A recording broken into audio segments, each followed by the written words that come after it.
Today we are going to take a sneak peek at Transposit's new AI operator. This is a virtual incident commander that uses LLMs to speed up and automate a lot of the process and toil around incident management. To kick things off, I am in an on-call channel here, and one of the things that often happens in on-call channels is people will talk about things that they are seeing in the environment. So they might say things like, I am seeing some issues with the website, and they'll come in here and add additional context. They'll say things like, things seem slow on the publishing side. They might post screenshots from other systems. They might, kind of provide links to other environments. They might even, say, confirmed with support. They're also seeing an increase in call volume. Seems like things are down.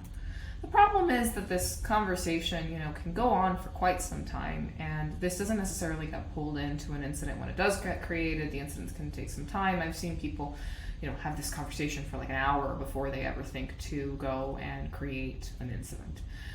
So we want to stop that, and this is where our AI operator comes in. What we're doing here is we are watching all of the conversations and all of the messages that are coming into this channel, and when we see something that seems like it has crossed the threshold of what an incident is, we will gently nudge the users to create an incident. We then have a form. This is a custom form that has been configured in Transposit. So all of these fields are customizable. We can add new ones, we can remove them, and we go ahead and create a sample title and a summary based off of the information we were able to read. And I'm going to go ahead and create an incident here. And what this is going to do is it's going to trigger a workflow that has been configured behind the scenes. This is an out-of-the-box workflow in this case, and it's just doing a few simple things, including creating a Slack channel. So I'm going to go ahead and join this channel. And when we go to this channel, we see that we have pinned a message that has some helpful information about the incident itself. It's got the reporter, the state, the Slack channel, etc. We have the ability to use our on-call functionality to page on-call. We also have integrations into PagerDuty and OpsGenie if someone's using that. And we also have the ability to access runbooks with useful information. We can create action items for additional follow-up later on. We can edit incident details. We can even run additional commands in the Transposit platform. These are scripts that we've built out. But right now we're going to focus on the AI commander.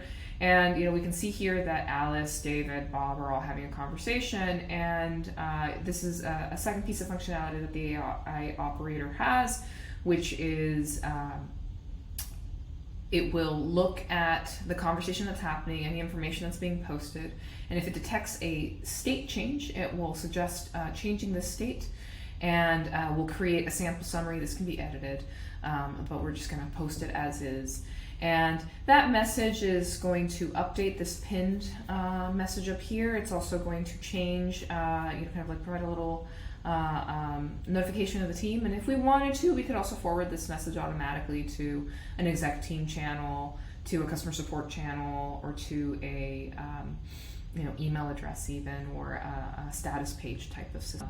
So, just another way that we're reducing some of the cognitive load of people having to sit there and think about updating things and updating messages, and kind of thinking about what they're actually going to provide as the update, which can be a little bit overwhelming in the heat of the moment.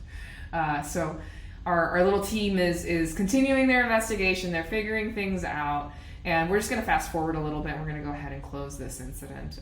We do have / commands to run all of these different things here, but this last piece that I'll show you here is that when this happened, like when we do close an incident, which we've done here, we will take all of the information that has happened, and the entire time this has been going on, we've been creating key events behind the scenes.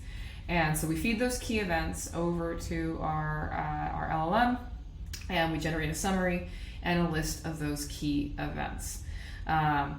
Now, if we were using the web UI here, we could go in and create some additional scripts that are going to go and do things like, post those incident reviews over to another system like Google Drive or Confluence or whatever it might be. But for the purposes of this one, we're just posting it right here. And so, that's V1 of the AI operator. We've got a lot of really exciting stuff planned that we're going to add here. Some pretty exciting stuff.